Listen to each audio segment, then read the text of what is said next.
Hello, welcome back to খেলো Bangla channel. আজকের এই ভিডিওতে তোমাদের জানাতে চলেছি মোহনবাগান সুপার জায়েন্টকে ফিফা থেকে এবার ট্রান্সফার ব্যান করা হলো, যার জন্য মোহনবাগান কোনো খেলোয়াড়দেরকে কিন্তু সই করাতে পারবে না।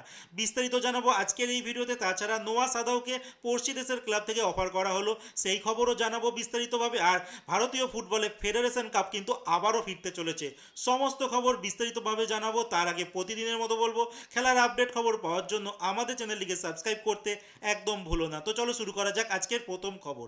আজকে প্রথম খবরটি শুরু করছি কেরালা ব্লাস্টারের একজন মরক্কান বিদেশি খেলোয়াড়, যার নাম নোয়া সাদাও।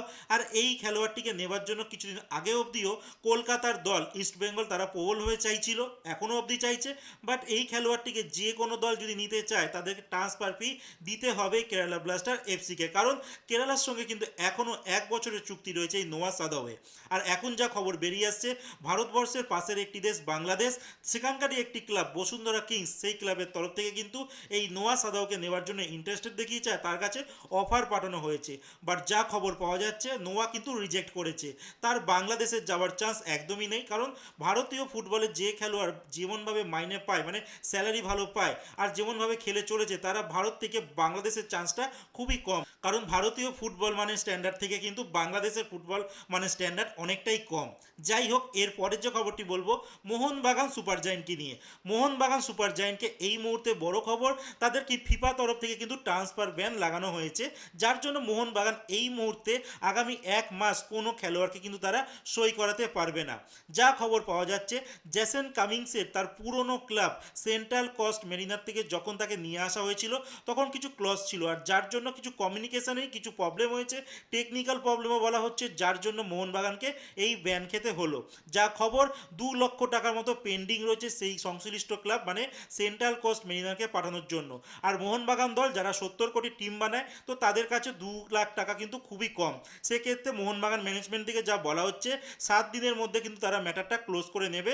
যাই হোক, আপাতত 1 মাসের ব্যান রয়েছে, আশা করা যেতেই পারে। এখনও অবধি কিন্তু ট্রান্সফার মার্কেট ওপেন হয়নি, তার আগে মোহনবাগান কিন্তু এই বিষয়টা সল্ট আউট করে নিতে পারে। যাই হোক, আমরা দেখেছিলাম, তোমরা স্ক্রিনেও দেখতে পাচ্ছ, যেই মেলটি পাঠিয়েছে সেখানে দেখা যাচ্ছে 2 লেখা রয়েছে, যাকে পাঠানো হয়েছে এটিকে মোহনবাগান। আর দেখো সিসিতে কিন্তু রাখা রয়েছে এআইএফএফকে।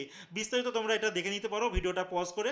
যাই হোক, এর পরে যে খবরটি তোমাদেরকে জানাতে চলেছি ফেডারেশন কাপের কথা। যেই ফেডারেশন কাপ কিন্তু ভারতীয় ফুটবল থেকে ইদানিংকালে উধাও হয়ে গেছে, কিন্তু যা খবর পাওয়া যাচ্ছে ফেডারেশন কাপ আবারও ফিরতে চলেছে ভারতীয় ফুটবলে।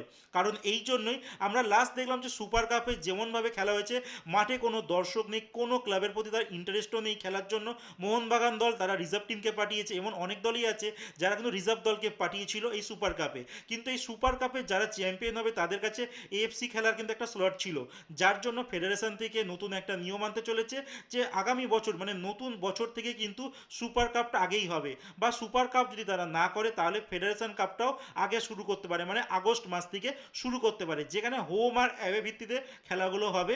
আর তারপর আইএসএল অক্টোবর মাস থেকে শুরু হবে, আর একদম লাস্টে চলে যাবে কিন্তু ডুরান্ড কাপ, যেখানে আমরা লাস্ট কয়েকটা বছর দেখেছিলাম যে ডুরান্ড কাপ কিন্তু প্রথম দিকে হয়ে যায়, যেটাকে পাক মরশুম হিসেবে বাকি ক্লাবগুলো খেলা শুরু করে। আর সেইটাই মানে ডুরান্ড কাপটাই এবার লাস্টের দিকে একদম চলে যাচ্ছে, যেহেতু ডুরান্ড কাপ যারা চ্যাম্পিয়ন হয় তাদের কাছে এএফসি খেলার কিন্তু কোনো স্লট থাকে না।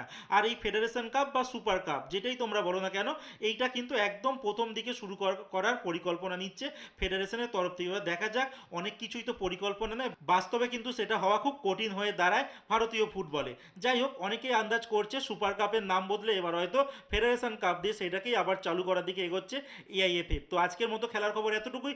ভালো থেকো, সুস্থ থেকো, দেখা হচ্ছে নতুন আরেকটি ভিডিওতে।